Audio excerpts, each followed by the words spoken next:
What's up, you guys? Thank you for clicking on this video. So as you can tell by the title, oh my god, guys. So last night, we had some images leaked from JT Prime 17 himself of Legacy United Deluxe Class Wave 2 gears. We have a product read-up in the images, of course, so I'm going to give you guys my thoughts on this stuff as always. So first here with the product description, not much to go off of here, just the typical obligatory sales sentences here to win you over and buy the figure. But a couple things to note here. He's 5.5 inches. Well, no, actually, that's probably just a generalization. Since he's a mini bot, he's probably going to be around 4 inches, I'd say. 12 steps for transformation. Says here, all he comes with is a blaster and a flip-up chest plate. And then that's about it in terms of actual information on the figure itself.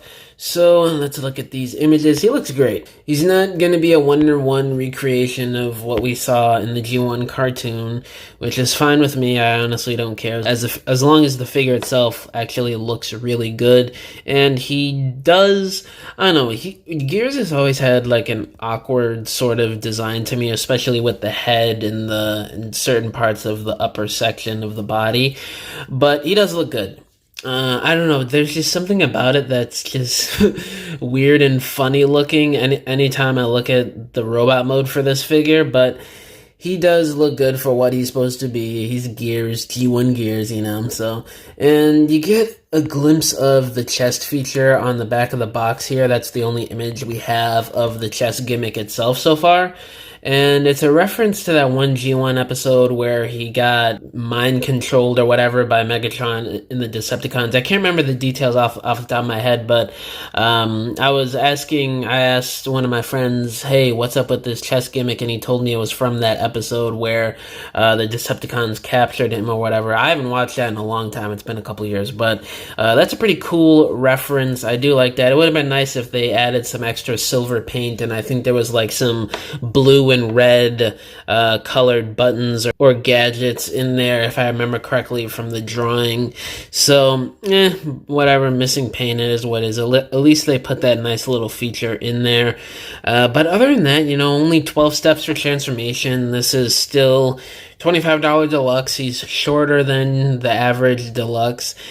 It's a little odd to me because when they first started doing these smaller mini bots that are also deluxes, it kind of started out as, because of how small and sort of a little bit more simpler they are than your average deluxe, they would add something a little extra to the figure itself to make up for it and, to add to the budget.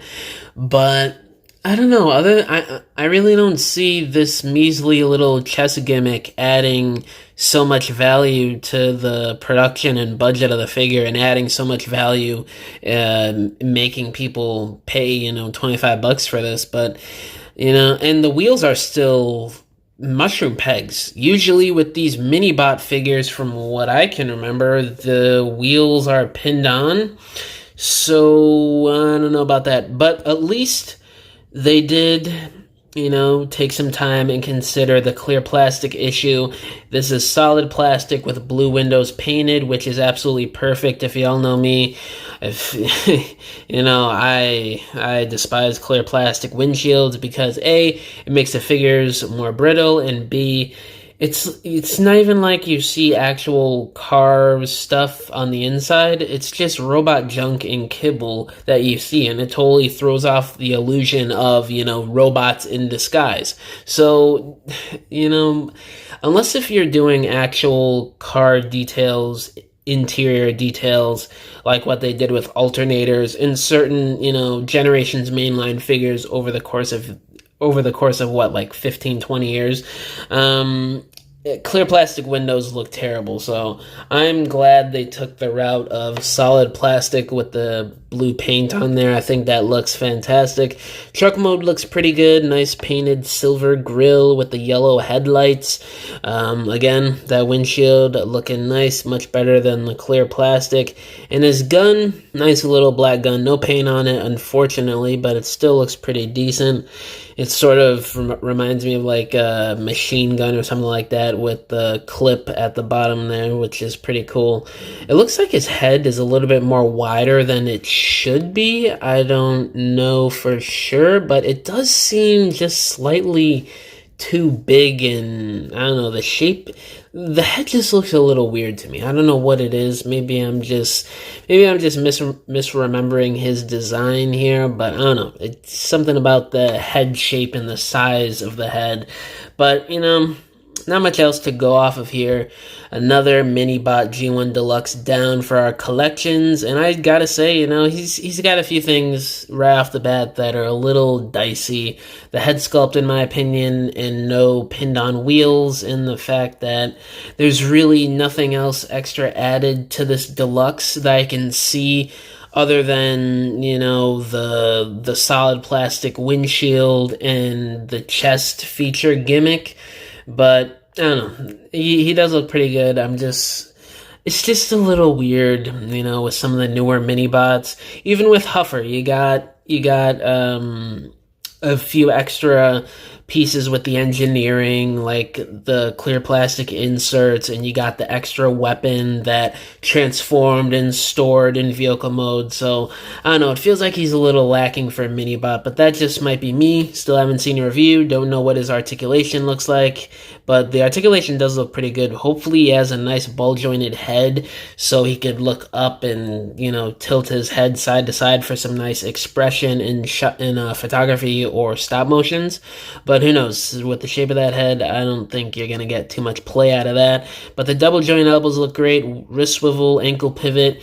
It would have been nice if the ankle pivot was a bit more dynamic so you could get it to move up and down. That just looks like one peg there for the tilt, so you're not going to get much play out of that foot. Looks like the knees may bend a little deeper than 90 degrees, so that'll be cool to see. But yeah, other than a few minor issues I see here and there on the figure, he does look really, really good, and definitely arguably the definitive mainline Gears, unless if, you know, 5-10 years from now we get another Gears that is even better than this one, so who knows. But yeah, that's pretty much it for this video. Let me know down in the comments below, what do y'all think about this G1 Gears leak? Do you like the figure or do you hate it? Me personally, I think it looks pretty good for what it is. All my social medias are linked down below: Instagram, TikTok, Twitter, Facebook, all that good stuff. My email is also down below if y'all want to hit me up about business inquiries, if you want to message me about whatever, or if you want to commission a diorama from me, because I make dioramas for people for their stop motions, photography, or just regular display shelves in your homes. You could either hit me up on any of my social medias or just email me and we can work out a deal. But yeah, guys, thank you for watching this video. I'll catch y'all in the next one. Bye!